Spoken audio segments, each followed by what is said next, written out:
ക്ലാസിഫിക്കേഷനെ പറ്റിയാണ്. ഓക്കെ, അപ്പോൾ ബയോളജിക്കൽ ക്ലാസിഫിക്കേഷനെ പറ്റി പറയുമ്പോൾ ഇപ്പോ ഉദാഹരണത്തിന് നോക്കണം, ഇപ്പോ ഇയാളുടെ ഒരു കേസ് നോക്കൂ. നിങ്ങൾക്ക് ഓർമ്മയില്ലേ ഈ സിനിമ?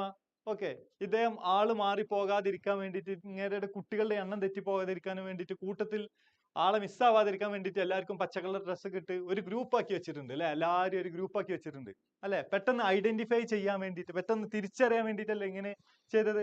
അതേപോലെ തന്നെ ജീവികളെ പെട്ടെന്ന് തിരിച്ചറിയാൻ വേണ്ടിയിട്ട്, നമ്മളുടെ സ്റ്റഡി കുറെ കൂടി എളുപ്പമാക്കാൻ വേണ്ടിയിട്ട് ഓർഗാനിസംസിനെ ഗ്രൂപ്പുകളാക്കി അറേഞ്ച് ചെയ്യുന്ന ആ ഒരു സയന്റിഫിക് മെത്തേഡിനെ വിളിക്കുന്ന പേരാണെന്ത്? Biological classification. ഓക്കെ, അപ്പോൾ ബയോളജി ക്ലാസിഫിക്കേഷൻ എന്ന് പറഞ്ഞാൽ എന്താണ്? The scientific method of arrangement of organisms into group. Okay, അപ്പോ ജീവികളെ ശാസ്ത്രീയമായിട്ട് ഇങ്ങനെ ക്ലാസിഫൈ ചെയ്യുന്നതിനെയാണ് ബയോളജി ക്ലാസിഫിക്കേഷൻ നമ്മൾ പറഞ്ഞു. ഓക്കെ, അപ്പോ ഇതിന്റെ ഒരു ഫസ്റ്റ് അറ്റംപ്റ്റ് നടത്തുന്നത് ആരാണെന്ന് ചോദിച്ചു കഴിഞ്ഞാൽ നമ്മളുടെ സ്വന്തം അരിസ്റ്റോട്ടിലാണ്. ആരാണ്? അരിസ്റ്റോട്ടിലാണ് ഇതിന്റെ ഒരു ഏർലിയസ്റ്റ് അറ്റംപ്റ്റ്. ഓക്കെ, സയന്റിഫിക് ആയിട്ട് ജീവികളെ ക്ലാസിഫൈ ചെയ്യാനുള്ള ഒരു ഏർലിയസ്റ്റ് അറ്റംപ്റ്റ് നടത്തുന്നത് അരിസ്റ്റോട്ടിലാണ്. ഇദ്ദേഹം സിമ്പിൾ മോർഫോളജിക്കൽ സ്ട്രക്ചേഴ്സിന്റെ ബേസിലാണ് എന്ത് ചെയ്തിട്ടുള്ളത്? സിമ്പിൾ മോർഫോളജിക്കൽ ക്യാരക്ടേഴ്സിന്റെ ബേസിസിലാണ് ഇദ്ദേഹം ജീവികളെ, ക്യാരക്ടറിസ്റ്റിക്സിന്റെ ബേസിലാണ് ഇദ്ദേഹം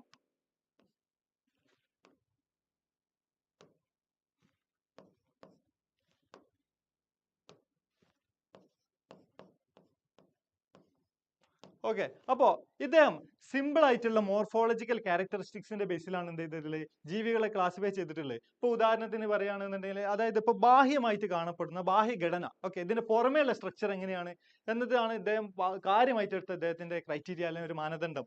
ഇദ്ദേഹം ജീവികളെ, ഓർഗാനിസംസിനെ രണ്ടായിട്ട് ക്ലാസിഫൈ ചെയ്തു. ഒന്ന് പ്ലാന്റ്സ്, ഓക്കെ, പ്ലാന്റ്സ്, മറ്റൊന്ന് അനിമൽസ്.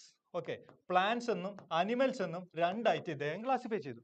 പ്ലാന്റ്സിനെ തന്നെ ഇദ്ദേഹം ഹെർബ്സ്, ഓക്കെ, ഹെർബ്സ്, അതായത് നമ്മളുടെ ഈ പറയുന്ന മല്ലിച്ചെപ്പ് അല്ലെങ്കിൽ പുതിന അല്ലെങ്കിൽ ഈ 4 മണിപ്പൂ 10 മണി പൂ എന്ന് പറയുന്ന അത്തരത്തിലുള്ള കുഞ്ഞു കുഞ്ഞു ചെടികളില്ലേ, അവരാണ് ഹെർബ്സ്. ഓക്കെ, പിന്നെ അടുത്തത് ഷ്രബ്സ്. ഓക്കെ, ആരാ ഷ്രബ്സ് എന്ന് പറഞ്ഞു കഴിഞ്ഞാൽ? കുറ്റിച്ചെടികളില്ലേ, മൈലാഞ്ചി ചെടി പോലെയുള്ള കുറ്റിച്ചെടി, പുഷ്ചെടി പോലെയുള്ള, അപ്പൊ ഷ്രബ്സ്.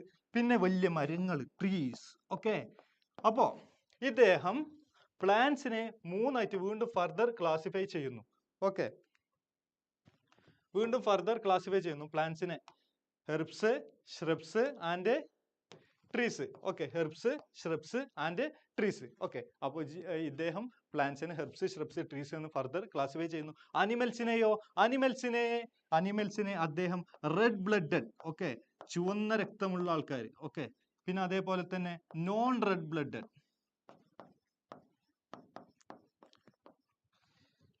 ചുവന്ന രക്തം ചിന്തുന്ന ആൾക്കാർ. ഓക്കെ, അപ്പൊ നിങ്ങൾക്കറിയാം കുറെ എന്താ പറയാ, അനിമൽസിലെ കുറെ ജീവികൾക്ക് എന്തുണ്ട്? ചുവന്ന രക്തമുള്ള കുറെ ജീവികളുണ്ട്. നമ്മള് അല്ലെങ്കിൽ പട്ടി, പൂച്ച, ആന ഒക്കെ ഇതേപോലെ റെഡ് ബ്ലഡ് ഉള്ള ആൾക്കാരാണ്. എന്നാൽ ചെറിയ ചെറിയ മറ്റു പുഴുക്കളോ അല്ലെങ്കിൽ എന്താ പറയുക, ഇതേപോലെയുള്ള ഒച്ചോ അല്ലെങ്കിൽ തേനീച്ചയോ ഉണ്ടോ, അങ്ങനത്തെ സാധനങ്ങളൊക്കെ നോക്കി കഴിഞ്ഞാൽ അവർക്ക് റെഡ് ബ്ലഡ് ഇല്ലല്ലോ. ഓക്കെ, ഓക്കെ, അപ്പൊ അത്തരത്തിലുള്ള ആൾക്കാരെ അദ്ദേഹം നോൺ റെഡ് ബ്ലഡഡ് എന്ന് പറയുന്ന വിഭാഗത്തിൽ പെടുത്തി. ഓക്കെ, അപ്പൊ അദ്ദേഹം പ്ലാന്റ്സ്, അനിമൽസ് എന്നായിട്ട് രണ്ടായിട്ട് തിരിച്ചു. പ്ലാന്റ്സിനെ ഹെർബ്സ്, ഷ്രബ്സ്, ട്രീസ് എന്ന് തിരിച്ചു. അതേപോലെ തന്നെ അനിമൽസിനെ red blooded animals and non red blooded animals എന്നിങ്ങനെ തിരിച്ചു. ഓക്കെ, ഇനി അടുത്ത ഒരു ടു കിങ്ഡം ക്ലാസിഫിക്കേഷൻ എന്ന് പറയുന്ന മറ്റൊരു ക്ലാസിഫിക്കേഷനുമായിട്ട് നമ്മളുടെ സ്വന്തം ലീനിയസ് ആയിട്ട് വരുന്നുണ്ട്, കാൾ ലീനിയസ്. ഓക്കെ, അപ്പൊ ഇദ്ദേഹമാണ് ടു കിങ്ഡം ക്ലാസിഫിക്കേഷൻ കൊണ്ടുവരുന്നത്. ഓക്കെ, ഇദ്ദേഹം ഓർഗാനിസംസിനെ, ജീവികളെ രണ്ട് കിങ്ഡങ്ങളിലാക്കി തിരിച്ചു. Okay, kingdom plant and kingdom Animalia. Okay, അപ്പൊ ഇദ്ദേഹം ജീവികളെ രണ്ട് കിങ്ഡങ്ങളാക്കി തിരിക്കുന്നു. ഒന്ന് kingdom plant and kingdom Animalia. Okay, പക്ഷെ ചെറിയൊരു പ്രശ്നം എന്താണെന്ന് വെച്ച് കഴിഞ്ഞാല് ബാക്ടീരിയ, ഓക്കെ, അതേപോലെ തന്നെ ഫംഗസ്, ഓക്കെ, നമ്മളുടെ ഫംഗി, ഓക്കെ, അതേപോലെ ഇവരൊക്കെ ഏതിൽ പെട്ടു? ഈ പ്ലാന്റ്സിന്റെ കൂട്ടത്തിൽ ഈ പറയുന്ന പ്ലാന്റയിൽ പെട്ടു. ഓക്കെ, അതേപോലെ തന്നെ അമീബ പോലെയുള്ള ജീവികളൊക്കെ ഏതിൽ പെട്ടു? അമീബ പോലെയുള്ള ജീവികളൊക്കെ കിങ്ഡം അനിമേലിയയിലും പെട്ടു. ഓക്കെ, അപ്പോ ഇദ്ദേഹത്തിന്റെ ഒരു ടു കിങ്ഡം ക്ലാസിഫിക്കേഷന്റെ ഒരു പോരായ്മ എന്താണെന്ന് ചോദിച്ചു കഴിഞ്ഞാൽ, ഒന്ന്, ഇദ്ദേഹം he did not distinguish. Okay, he did not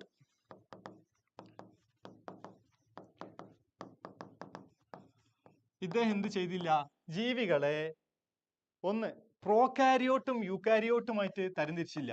okay, prokaryote and eukaryote. Okay, prokaryotes and eukaryotes.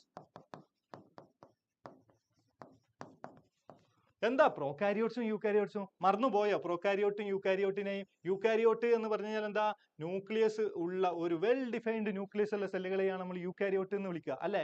എന്നാൽ അങ്ങനെ ഒരു വെൽ ഡിഫൈൻഡ് ന്യൂക്ലിയസ് ഇല്ലാതെ നെയ്ക്കഡ് DNA ആയി കിടക്കുന്ന, ഓക്കെ, DNA ഇങ്ങനെ എക്സ്പോസ്ഡ് ആയി കിടക്കുന്ന ടൈപ്പ് സെല്ലുകളെയാണ് നമ്മൾ എന്തെന്ന് വിളിക്കുക, പ്രോകാരിയോട്ട്.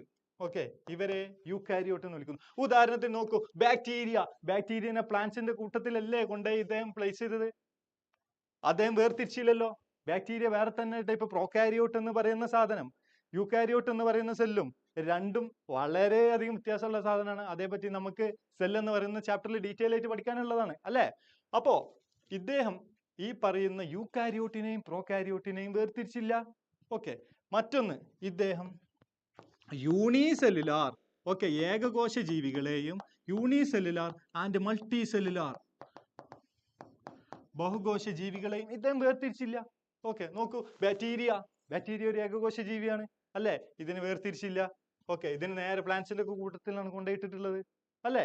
ഓക്കെ, മറ്റൊന്ന്, ഇദ്ദേഹം ഓട്ടോട്രോഫുകളെയും ഹെറ്ററോട്രോഫികളെയും എന്ത് ചെയ്തില്ല, ഓട്ടോട്രോപ്സ്, സ്വന്തമായിട്ട് ഫുഡ് ഉണ്ടാക്കുന്ന ഓട്ടോട്രോപ്സിനെയും സ്വന്തമായിട്ട് ഫുഡ് ഇല്ലാതെ ഉണ്ടാക്കാൻ കഴിവില്ലാത്ത ഹെറ്ററോട്രോപ്സിനെയും ഇവർ എന്ത് ചെയ്തു, ഇവർ ഒരുമിച്ചിട്ടു. ഫംഗൈ, ഓക്കെ, ഫംഗൈക്ക് സ്വന്തമായിട്ട് ഫുഡ് ഉണ്ടാക്കാൻ കഴിയുമോ? അതിനുള്ള കഴിവ് ഫംഗൈക്ക് ഉണ്ടോ? ഇല്ല. എന്നാലോ പ്ലാന്റ്സ് അഭിമാനിയായി സ്വന്തമായിട്ട് ഫുഡ് ഉണ്ടാക്കുന്ന ഓട്ടോട്രോഫാണ്. ഇവരെ രണ്ടുപേരെയും ഒരുമിച്ചാക്കി. ഓക്കെ, ഇദ്ദേഹം അങ്ങനെയൊന്നും എന്ത് ചെയ്തില്ല, വേർതിരിച്ചില്ല. ഓക്കെ, അപ്പൊ അത്തരത്തിലുള്ള പോരായ്മകളൊക്കെ ഈ ലീനിയസിനുണ്ട്. അപ്പൊ ഈ ലീനിയസിന്റെ ഈ ടു കിങ്ഡം ക്ലാസിഫിക്കേഷൻ കുറച്ചും കൂടി മോഡിഫൈ ചെയ്തുകൊണ്ട് പിന്നീട് 3 കിങ്ഡം ക്ലാസിഫിക്കേഷനും പിന്നീട് 4 കിങ്ഡം ക്ലാസിഫിക്കേഷനൊക്കെ വരുന്നുണ്ട്. അതേ പറ്റിയൊന്നും നമുക്ക് പഠിക്കാനില്ല. നമുക്ക് പഠിക്കാനുള്ളത് 5 kingdom classification by R H Whittaker. Okay, അത് ഭയങ്കര വിറ്റായിരുന്നു. ഓക്കെ, ആർച്ച് വിറ്റാക്കറിന്റെ 5 കിങ്ഡം ക്ലാസിഫിക്കേഷൻ ആണ് നമുക്ക് പഠിക്കാനായിട്ടുള്ളത്. ഓക്കെ, അപ്പോൾ 5 കിങ്ഡം ക്ലാസിഫിക്കേഷനിൽ ഇദ്ദേഹം ഓർഗാനിസംസിനെ രണ്ടായിട്ട് തരംതിരിക്കുന്നു. ഒന്ന് പ്രോകാരിയോട്സ്, ഓക്കെ, പ്രോകാരിയോട്സ്. മറ്റൊന്ന് യൂകാരിയോട്സ്. പ്രോകാരിയോട്സും യൂകാരിയോട്സും. ഓക്കെ, അപ്പോ ഈ പ്രോകാരിയോട്സ് എന്ന് പറയുന്ന ഇതില് കിങ്ഡം മൊനേറ എന്ന് പറയുന്ന ഈ പറയുന്ന പ്രോകാരിയോട്സിൽ പെട്ട ജീവികളെ എല്ലാം ഇദ്ദേഹം കിങ്ഡം മൊനേറ എന്ന് പറയുന്ന ഒരു വിഭാഗത്തിൽ പെട്ടി, കിങ്ഡം മൊനേറ.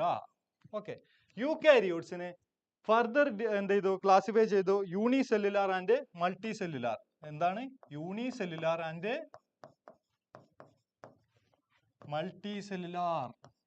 ഓക്കെ, യൂണിസെല്ലുലാർ ആയിട്ടുള്ള യൂകാരിയോട്സുകളെ എല്ലാം അദ്ദേഹം പ്രോട്ടിസ്റ്റ എന്ന് പറയുന്ന ഒരു വിഭാഗത്ത് കൊണ്ടുപോയിട്ടു. പ്രോട്ടിസ്റ്റ, ഓക്കെ, അമീബ, പാരമീസിയം പോലെയുള്ള ആൾക്കാരൊക്കെ അവരൊക്കെ യൂകാരിയോട്സ് ആണ്, പക്ഷെ യൂണിസെല്ലുലാർ ഓർഗാനിസംസുകളാണ്. ഓക്കെ, അപ്പൊ ഇദ്ദേഹം എന്ത് ചെയ്തു, യൂണിസെല്ലുലാർ ആയിട്ടുള്ള ആൾക്കാരെയൊക്കെ പ്രോട്ടിസ്റ്റ എന്ന് പറയുന്ന ഒരു വിഭാഗത്ത് കൊണ്ടുപോയിട്ടു. ഓക്കെ, പിന്നീട് മൾട്ടി സെല്ലുലാർ ഉള്ള ആൾക്കാരെ, മൾട്ടി സെല്ലുലാർ ആയിട്ടുള്ള ആൾക്കാരെ, മൾട്ടി സെല്ലുലാർ ഓർഗാനിസംസിനെ സെൽവാൾ ഉള്ളവർ, ഓക്കെ, വിത്ത് സെൽവാൾ,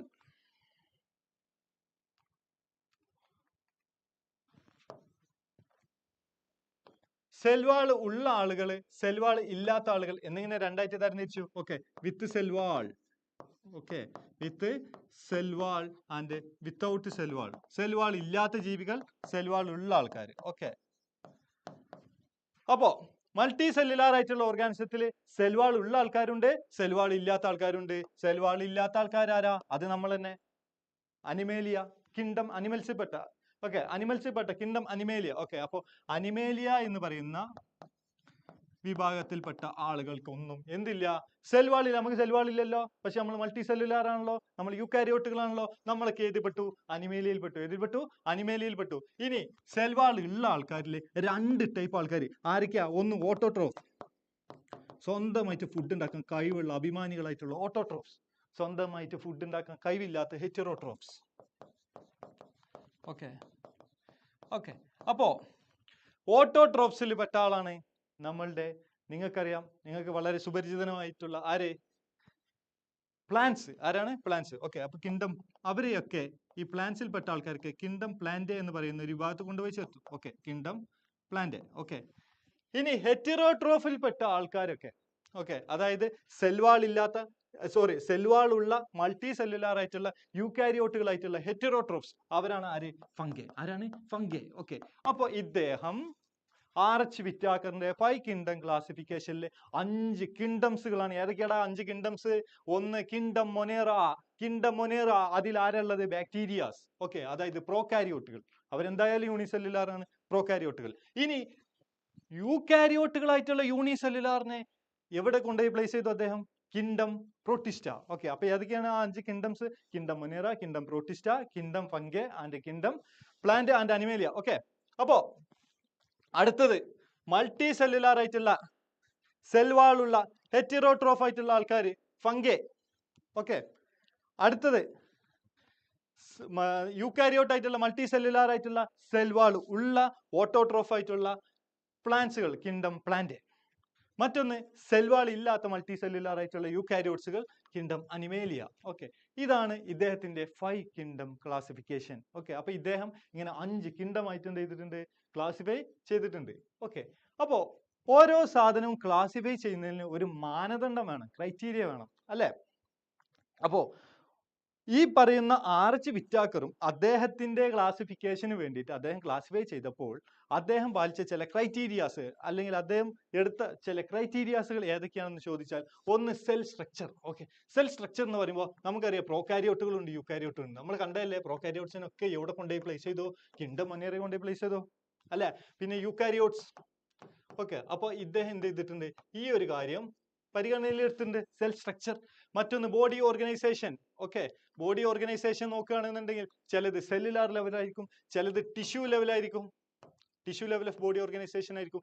ചില ജീവികളെ ഓർഗൻസുകൾ കൊണ്ടുണ്ടാക്കിയതായിരിക്കും, ചില ജീവികളാണെങ്കിലോ ഓർഗൻ സിസ്റ്റം കൊണ്ടുണ്ടാക്കിയതായിരിക്കും. ഇപ്പോൾ ഫോർ എക്സാമ്പിൾ നമ്മളൊക്കെ ഹ്യൂമൻസ് ഒക്കെ, നമ്മൾ റീപ്രൊഡക്റ്റീവ് സിസ്റ്റം, അല്ലെങ്കിൽ nervous system, okay, circulatory system, excretory system, അങ്ങനെ കുറെ സിസ്റ്റങ്ങൾ കൊണ്ടാണ് നമ്മുടെ ബോഡി ഉണ്ടാക്കിയിട്ടുള്ളത്. അപ്പോൾ ബോഡി ഓർഗനൈസേഷൻ എങ്ങനെയാണ് എന്നുള്ളതും കൂടി ഇദ്ദേഹം എന്ത് ചെയ്യുന്നുണ്ട്? ഇദ്ദേഹം ക്ലാസിഫൈ ചെയ്യാൻ വേണ്ടിയിട്ട് പരിഗണനയിൽ എടുക്കുന്നുണ്ട്. മറ്റൊന്ന് മോഡ് ഓഫ് ന്യൂട്രീഷൻ. ഓട്ടോട്രോഫുകളാണോ, ഓട്ടോട്രോഫ്സ് ആണോ, ഹെറ്ററോട്രോഫ്സ് ആണോ?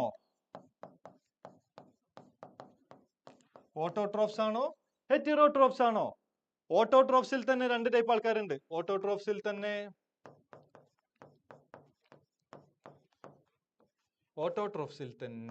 രണ്ട് ടൈപ്പ് ആൾക്കാരുണ്ട്. ആരൊക്കെയാണ്? ഒന്ന് ഫോട്ടോസിന്തറ്റിക് ഓട്ടോട്രോഫുകൾ. ഫോട്ടോസിന്തറ്റിക് ആയിട്ടുള്ള ഓട്ടോട്രോഫുകൾ, പ്ലാന്റ്സ് ഒക്കെ. ഇവരൊക്കെ എന്ത് ചെയ്യും? സൺലൈറ്റ് ഉപയോഗിച്ചിട്ട് ഫുഡ് ഉണ്ടാക്കും. സ്വന്തമായിട്ട് ഫുഡ് ഉണ്ടാക്കി, സ്വന്തമായിട്ട് ആരുടെയും ഇതില്ലാതെ സ്വയം ഫുഡ് ഉണ്ടാക്കി അഭിമാനികളായി ജീവിക്കുന്ന ഫോട്ടോസിന്തറ്റിക് ഓട്ടോട്രോഫ്. അവർ ഫോട്ടോസിന്തസിസ് വഴി, സൺലൈറ്റ് ഉപയോഗിച്ചിട്ട് ഫോട്ടോസിന്തസിസ് വഴി ഫുഡ് ഉണ്ടാക്കുന്ന ആൾക്കാരാണ്. എന്നാൽ വേറെ കുറച്ച് ആൾക്കാരുണ്ട്, അവരെന്താണ്? കീമോസിന്തറ്റിക് ആയിട്ടുള്ള ആൾക്കാരാണ്. ആരാണ്? കീമോസിന്തറ്റിക്. കീമോസിന്തറ്റിക് ആയിട്ടുള്ള ആൾക്കാർ അവർ കെമിക്കൽസിനെ ഓക്സിഡൈസ് ചെയ്തിട്ടാണ് അവരെന്ത് ചെയ്യുന്നത്? കീമോസിന്തറ്റിക് ആയിട്ടുള്ള ഓട്ടോട്രോഫുകൾ എനർജി കണ്ടെത്തുന്നത്. ഓക്കെ, മറ്റൊന്ന് റീപ്രൊഡക്ഷൻ. ഈ പറയുന്ന ഓർഗാനിസംസിന്റെ റീപ്രൊഡക്ഷൻ എങ്ങനെയാണ് എന്നുള്ളതും ഇദ്ദേഹം ക്ലാസിഫൈ ചെയ്യാനെടുത്ത ഒരു ക്രൈറ്റീരിയ ആണ്. മറ്റൊന്ന് ഫൈലോജനറ്റിക് റിലേഷൻഷിപ്പ്. ഒരു ഓർഗാനിസവും മറ്റേ ഓർഗാനിസവും തമ്മിൽ എവല്യൂഷണറിൽ പരിണാമപരമായിട്ട് എങ്ങനെ ബന്ധപ്പെട്ടിരിക്കുന്നു എന്നുള്ളതും കൂടി ഇദ്ദേഹം എന്ത് ചെയ്യുന്നുണ്ട്? ഇദ്ദേഹം പരിഗണിക്കുന്നുണ്ട്. ഓക്കെ, അപ്പൊ ഇതാണ് ഇദ്ദേഹത്തിന്റെ ക്രൈറ്റീരിയ ഫോർ ക്ലാസിഫിക്കേഷൻ. ഓക്കെ, അപ്പൊ നിങ്ങളുടെ NCERT അതിന്റെ അടി കൂടി ജസ്റ്റ് ഒരു സാധനം കൂടി ജസ്റ്റ് ഒന്ന് പറഞ്ഞു പോകുന്നുണ്ട്. അതാണ് ഒന്ന് 3 domain classification. Okay, 3 domain classification എന്ന് പറഞ്ഞു കഴിഞ്ഞാൽ നമ്മളിപ്പോ 5 കിങ്ഡം ക്ലാസിഫിക്കേഷൻ പഠിച്ചല്ലോ. ഓക്കെ, RH വിറ്റാക്കറിന്റെ 5 കിങ്ഡം ക്ലാസിഫിക്കേഷൻ പഠിച്ചില്ലേ? RH വിറ്റാക്കറിന്റെ 5 കിങ്ഡം ക്ലാസിഫിക്കേഷനിൽ ഓക്കെ നമ്മള് എന്താ പറയാ, ഇവിടെ ഈ ഇത്രയും ആൾക്കാരെ പഠിച്ചിട്ടുണ്ട് already, Protista, plant, fungi, animals. അതുകൂടാതെ നമ്മൾ അവിടെ പഠിച്ചിരുന്ന കിൻഡം മൊനേറയാണ്. കാൾ വോയ്സ് എന്ന് പറയുന്ന സയന്റിസ്റ്റ് എന്ത് ചെയ്തു എന്ന് വെച്ചാൽ ഈ പറയുന്ന കിൻഡം മൊനേറയെ ബ്രേക്ക് ഡൗൺ ചെയ്തിട്ട് യൂബാക്ടീരിയ, ആർക്കിയ എന്ന് പറയുന്ന 2 സെപ്പറേറ്റ് കിൻഡംസുകളാക്കി മാറ്റി. ഓക്കെ, അദ്ദേഹത്തിന് അത് ഇഷ്ടമായില്ല. അപ്പൊ എന്ത് ചെയ്തു, അദ്ദേഹം കിൻഡം മൊനേറിനെ സ്പ്ലിറ്റ് ചെയ്തിട്ട് എന്ത് ചെയ്തു, ആർക്കിയ, യൂബാക്ടീരിയ എന്ന് 2ആക്കി മാറ്റി. കാരണം 2 പേരും സ്ട്രക്ചറിലും പിന്നെ അതേപോലെ തന്നെ ഹാബിറ്റേറ്റ്, അവർ വളരുന്ന സ്ഥലത്തിലൊക്കെ വ്യത്യാസമുള്ളത് കൊണ്ട് ഇതിനെ 2ആക്കി മാറ്റി. അപ്പൊ ഇപ്പൊ നോക്കിക്കഴിഞ്ഞാൽ ഇപ്പൊ എത്ര കിണ്ടുണ്ട്? 6 കിണ്ടല്ലേ? കിണ്ട യൂബാക്ടീരിയ, ആർക്കിയ, പിന്നെ അതേപോലെ തന്നെ പ്രോട്ടിസ്റ്റ, ഫംഗെ, പ്ലാന്റ്, അനിമൽസ്, അങ്ങനെ 6 കിണ്ടുണ്ട് ഇപ്പൊ, ഇല്ലേ? ഇനി ഈ പറയുന്ന ഈ യൂക്കാരിയോട്സുകളെ എല്ലാം കൂടി ചേർത്തിട്ട് ഈ യൂക്കാരിയോട്ടിൽപ്പെട്ട ഈ പറയുന്ന 4 കിണ്ടത്തിനും കൂടി ഇദ്ദേഹം യൂക്കാരിയ എന്ന് പറയുന്ന ഒരു ഡൊമൈനിൽ കൊണ്ടുപോയി പ്ലേസ് ചെയ്തു. ആർക്കിയ എന്ന് പറയുന്ന ഒരു ഡൊമൈനിലും യൂബാക്ടീരിയയെ ബാക്ടീരിയ എന്ന് പറയുന്ന ഒരു ഡൊമൈനിലും ഇദ്ദേഹം പ്ലേസ് ചെയ്തു. അങ്ങനെ 3 ഡൊമൈനുകൾ അല്ലെങ്കിൽ 6 കിണ്ടം ക്ലാസിഫിക്കേഷൻ കാൾ വോയ്സ് കൊണ്ടുവന്നിട്ടുണ്ട്. ഓക്കെ, അപ്പോൾ നമ്മൾ അതേ പറ്റില്ല, നമ്മൾ കാര്യമായിട്ട് ഫോക്കസ് ചെയ്യുന്നത് ഏതാണ്? നമ്മളുടെ ആർച്ച് വിറ്റാക്കറിന്റെ ക്ലാസിഫിക്കേഷൻ തന്നെയാണ്. അപ്പോൾ പണ്ടത്തെ ക്ലാസിഫിക്കേഷൻ എങ്ങനെയായിരുന്നു?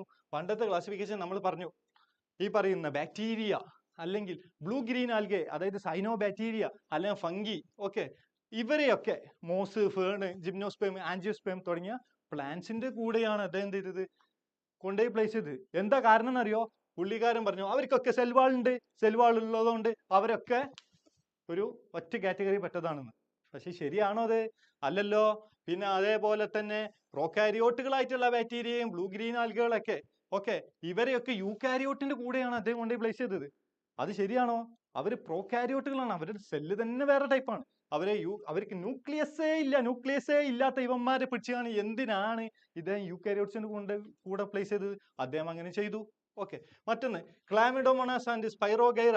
ഓക്കെ, ഇവർ ഏകകോശ ജീവികളാണ്, യൂണിസെല്ലുലാർ ഓർഗാനിസംസുകളാണ്. അപ്പോൾ മുമ്പത്തെ ക്ലാസിഫിക്കേഷൻ എങ്ങനെയായിരുന്നു എന്ന് വെച്ച് കഴിഞ്ഞാൽ അവർ ആൽഗെ എന്ന് പറയുന്ന മൾട്ടി സെല്ലുലാർ ഓർഗാനിസംസിന്റെ കൂടെയാണ് പ്ലേസ് ചെയ്തത്. പിന്നെ മറ്റൊന്ന് അഭിമാനിയായിട്ട് സ്വന്തമായിട്ട് ഫുഡ് ഉണ്ടാക്കുന്ന ഓട്ടോട്രോഫുകളായിട്ടുള്ള പ്ലാന്റ്സ്, ഓക്കെ, അവരെ കൂട്ടത്തിൽ സ്വന്തമായിട്ട് ഫുഡ് ഉണ്ടാക്കാൻ കഴിവില്ലാത്ത ഹെറ്ററോട്രോഫികളായിട്ടുള്ള ഫംഗിനെ കൊണ്ട് പ്ലേസ് ചെയ്തു. ഓക്കെ, മാത്രമല്ല പ്ലാന്റ്സ് ഉണ്ട് സെൽവാൾ ഉണ്ടാക്കിയിട്ടുള്ളത് സെല്ലുലോസ് കൊണ്ടാണ്, ഫംഗിന്റെ സെൽവാൾ ഉണ്ടാക്കിയിട്ടുള്ളത് കൈറ്റിങ് കൊണ്ടാണ്. ഇവര് 2 പേര് 2 തലത്തിൽ നിൽക്കുന്ന ആൾക്കാരാണ്. പക്ഷെ മുമ്പത്തെ ക്ലാസിഫിക്കേഷനിൽ ഇവര് 2 പേരും ഒരുമിച്ചായിരുന്നു. ഓക്കെ, അപ്പൊ ഇത് കൊള്ളൂല. ഓക്കെ, അപ്പോ 5 കിങ്ഡം ക്ലാസിഫിക്കേഷൻ നമ്മൾ ആർച്ച് വിറ്റാക്കർ എന്തൊക്കെ ചെയ്തതെന്ന് വെച്ച് കഴിഞ്ഞാൽ എല്ലാ പ്രോകാരിയോട്ട് ഓർഗാനിസത്തിനെയും പിടിച്ചിട്ട് എന്ത് ചെയ്തു, കിങ്ഡം മൊനേറിയയിൽ കൊണ്ട് പ്ലേസ് ചെയ്തു. ഓക്കെ, കിങ്ഡം മൊനേറിയയിൽ പ്ലേസ് ചെയ്തു. പിന്നെ എല്ലാ യൂണിസെല്ലുലാർ യൂകാരിയോട്ടിക് ഓർഗാനിസത്തിനെയും അദ്ദേഹം കിങ്ഡം പ്രോട്ടിസ്റ്റയിൽ കൊണ്ടുപോയി പ്ലേസ് ചെയ്തു. അടിപൊളി. ഓക്കെ, അപ്പോൾ അടുത്തത് ഫംഗെ. ഓക്കെ, എവിടെയും കൊണ്ടുപോയി കൂട്ടത്തിൽ പെടുത്താൻ പറ്റാത്ത ഫംഗിനെ പിടിച്ച് ഒരു സെപ്പറേറ്റ് കിങ്ഡം ഉണ്ടാക്കി, അതായത് കിങ്ഡം ഫംഗി. ഓക്കെ, പിന്നെ മുമ്പുണ്ടായിരുന്ന ക്ലമിഡോമോണാസ്, ക്ലോറല്ല പോലെയുള്ള ഇവരെ ആൽഗയിൽ നിന്ന് മാറ്റിയിട്ട് എവിടേക്ക് മാറ്റി? പ്രോട്ടിസ്റ്റയിലോട്ട് മാറ്റി. മറ്റൊന്ന് പാരമീസിയം ആൻഡ് അമീബ. പാരമീസിയം, അമീബയൊക്കെ ആദ്യം സെൽവാൾ ഇല്ലാത്ത ഈ പറയുന്ന ഇവരൊക്കെ എന്ത് ചെയ്തു? ഈ അമീബക്കും സെൽവാൾ ഇല്ല, അപ്പൊ അവരെ പിടിച്ചിട്ട് എന്ത് ചെയ്തു? അനിമൽസിന്റെ കൂടെയായിരുന്നു പ്ലേസ് ചെയ്തിരുന്നത്, അവരെ പിടിച്ച് പ്രോട്ടിസ്റ്റയിലോട്ട് മാറ്റി. ഓക്കെ, ഇതാണ് 5 കിങ്ഡം ക്ലാസിഫിക്കേഷൻ വന്നപ്പോൾ ഉണ്ടായ മാറ്റങ്ങൾ. ഓക്കെ, അപ്പോൾ നമ്മൾ ഫസ്റ്റ് പറയാൻ പോകുന്നത് കിങ്ഡം മൊനേറ. Okay, kingdom മൊനേറ. അപ്പൊ നമ്മൾ ആദ്യമായിട്ട് മുനീറിന്റെ സ്വന്തം മൊനേറയെ പറ്റിയാണ് നമ്മൾ എന്ത് ചെയ്യാൻ പോകുന്നത്, പരിചയപ്പെടാൻ പോകുന്നത്. അപ്പോൾ ബേസ്ഡ് ഓൺ ദ സ്ട്രക്ചർ അല്ലെങ്കിൽ ഷേപ്പ് ഓഫ് ബാക്ടീരിയ, ബാക്ടീരിയയുടെ ഷേപ്പിനനുസരിച്ച് ബാക്ടീരിയയെ നമുക്ക് 4ആയിട്ട് ക്ലാസിഫൈ ചെയ്യാം. ഓക്കെ, 4ആയിട്ട് ക്ലാസിഫൈ ചെയ്യാം. ഒന്ന് സ്ഫെറിക്കൽ ഷേപ്പിൽ കാണുന്ന, ഓക്കെ, കോക്കൈ. ആരാണ്? കോക്കൈ. സ്ഫെറിക്കൽ ഷേപ്പിൽ കാണുന്ന കോക്കൈ,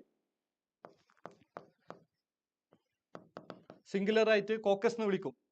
മറ്റൊന്ന് ബാസിലി.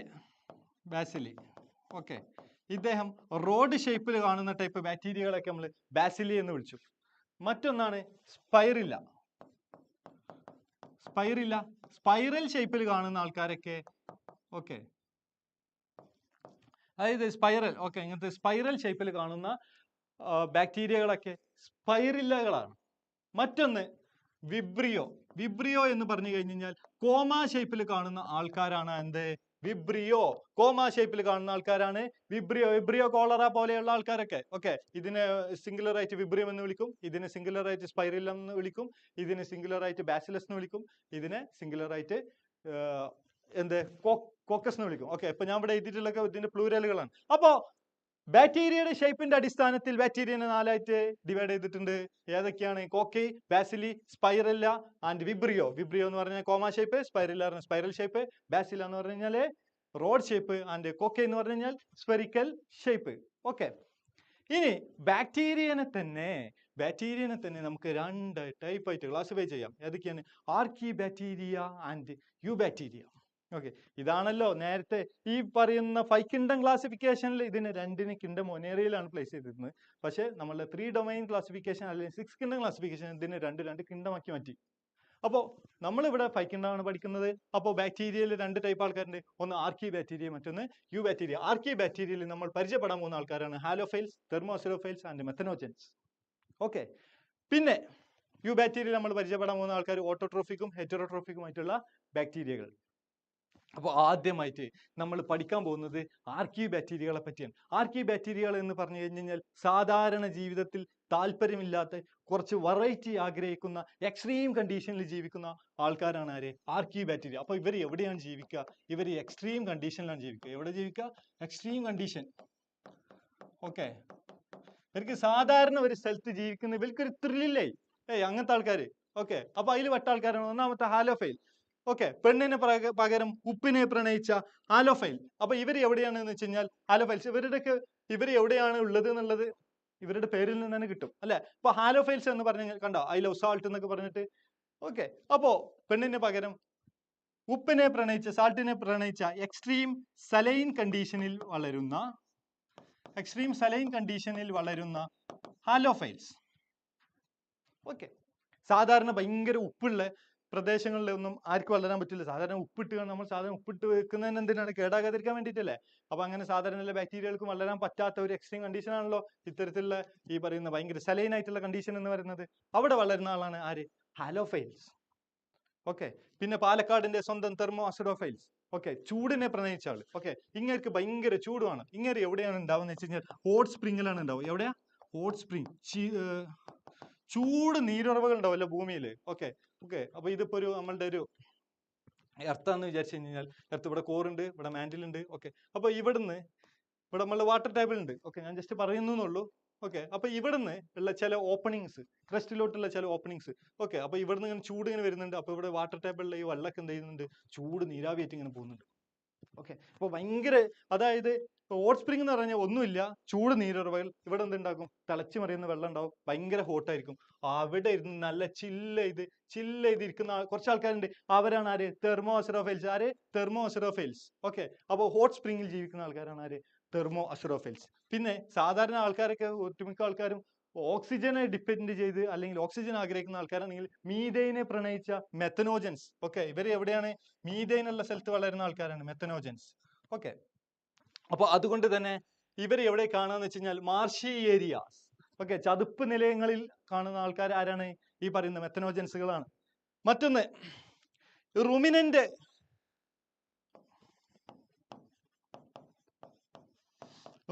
അനിമൽസ്. ഓക്കെ, റുമിനന്റ് അനിമൽസ് ആയിട്ടുള്ള അയവർക്കുന്ന പശുക്കളില്ലേ, അയവർക്കുന്ന ജീവികൾ, പശു, കാള പോലെയുള്ള, കൗ, ബഫലോ പോലെയുള്ള ജീവികൾ. ഓക്കെ, അപ്പൊ അവരുടെ ഗട്ടിൽ, അന്നനാളത്തിൽ ആരുണ്ടാകും? ഈ പറയുന്ന മെത്തനോജൻസുകൾ ഉണ്ടാകും. പിന്നെ മെത്തനോജൻസ് എവിടെ ഉണ്ടാകും? ഡങ്കിൽ, ചാണകത്തിൽ ഉണ്ടാകും. ഓക്കെ, അപ്പോ ചാണകത്തിൽ നിന്നും ഈ പറയുന്ന ബയോഗ്യാസ് അല്ലെങ്കിൽ മീഥൈൻ ഉണ്ടാക്കാൻ ഹെൽപ്പ് ചെയ്യുന്ന ആൾ ആരാണ്? ബയോഗ്യാസിനെ ഉണ്ടാക്കാൻ ഹെൽപ്പ് ചെയ്യുന്ന ആളും ആരാണ്? ഈ പറയുന്ന മെത്തനോജൻസുകളാണ്. ഓക്കെ, ബയോഗ്യാസ് ഉണ്ടാക്കാൻ ഹെൽപ്പ് ചെയ്യുന്ന ആളും ഈ പറയുന്ന മെത്തനോജൻസുകളാണ്. അപ്പോ നമ്മൾ അങ്ങനെയാണെന്നുണ്ടെങ്കിൽ നമുക്കൊരു പ്രീവിയസ് ഇയർ ക്വസ്റ്റ്യനിലോട്ട് പോവുകയാണെന്നുണ്ടെങ്കിൽ, എക്സ്ട്രീം സലൈൻ കണ്ടീഷനിൽ ജീവിക്കുന്ന ആൾ ആരാന്ന് ചോദിച്ചിട്ടുള്ളത്. Which of the following are found in extreme saline condition. Okay, ഭയങ്കര സലൈൻ കണ്ടീഷനിൽ നമ്മൾ പറഞ്ഞു അത് ആരാണ്? ഹാലോഫൈൽസുകളാണ്. അപ്പോൾ ഹാലോഫൈൽസ് എന്ന് പറയുന്ന ഒരു സാധനം ഇവിടെ ഓപ്ഷനിലില്ല. പകരം ഹാലോഫൈൽസുകൾ എവിടെ ഉള്ളതാണ്? ആർക്യൂബാക്ടീരിയയിൽ പെട്ട ഒരാളാണ് ഹാലോഫൈൽസ് അല്ലെ. അപ്പൊ ആർക്യൂബാക്ടീരിയൻ ഇവിടെ കൊടുത്തിട്ടുണ്ട്. അപ്പൊ ഇവരൊന്നും അല്ല. ഓക്കെ, അടുത്ത് മെത്തനോജൻസ് ബിലോങ്സ് ടു. മെത്തനോജൻസ് ഏതിൽ പെട്ട ആളാണ്? മെത്തനോജൻസ് ഡൈനോഫ്ലജല്ലേറ്റ്സും സ്ലൈമോൾസുകളൊക്കെ എന്താണ്? പ്രോട്ടിസ്റ്റുകളാണ്. യു ബാക്ടീരിയ അല്ല, പിന്നെ ആരാണ്? ആർക്യൂ ബാക്ടീരിയ ആണ്. ഓക്കെ, നമ്മൾ പറഞ്ഞു. Simple, so simple. ഓക്കെ, ഇനി നമ്മൾ ഒരു ബോർഡ് എക്സാമിന്റെ ക്വസ്റ്റ്യനിലോട്ട് പോവുകയാണെന്നുണ്ടെങ്കിൽ observe the relationship between the word of the first sentence and fill the second one. Archaebacteria grow in salty area. ആരാ? ഹാലോഫൈൽസ്. ആരാണ്? അങ്ങനെയാണെന്നുണ്ടെങ്കിൽ archaebacteria growing in hot spring ആരാന്നാ ചോദിച്ചിട്ടുള്ളത്? അതാരായിരുന്നു? തെർമോസിഡോഫൈൽസ്. നമ്മൾ പഠിച്ചതല്ലേ? മറ്റൊന്ന്, ഓക്കെ, ഫസ്റ്റ് പെയറിന്റെ റിലേഷൻഷിപ്പ് നോക്കിയിട്ട് fill in the blanks ചെയ്യാനാണ് പറഞ്ഞിട്ടുള്ളത്. കാൾ ലീനിയസ് ആണ് 2 കിങ്ഡം ക്ലാസിഫിക്കേഷൻ കൊണ്ടുവന്നിട്ടുണ്ടെങ്കിൽ 5 കിങ്ഡം ക്ലാസിഫിക്കേഷൻ കൊണ്ടുവന്നത് ആരാണെന്ന്? 5 കിങ്ഡം ക്ലാസിഫിക്കേഷൻ കൊണ്ടുവന്നത് ആരാണ്? Arch Whittaker. നമ്മൾ പഠിച്ചതാണ് അല്ലേ? മറ്റൊന്ന്, തെർമോസിഡോഫൈൽസ് എക്സ്ട്രീം ഹീറ്റിലാണ് വളരുന്നതെന്നുണ്ടെങ്കിൽ ഹാലോഫൈൽസുകൾ എവിടെയാണ് വളരുന്നത്? അത് നമ്മൾ പറഞ്ഞു, എക്സ്ട്രീം സലൈൻ കണ്ടീഷനിലാണ് എന്ന്, അല്ലേ? ഓക്കെ,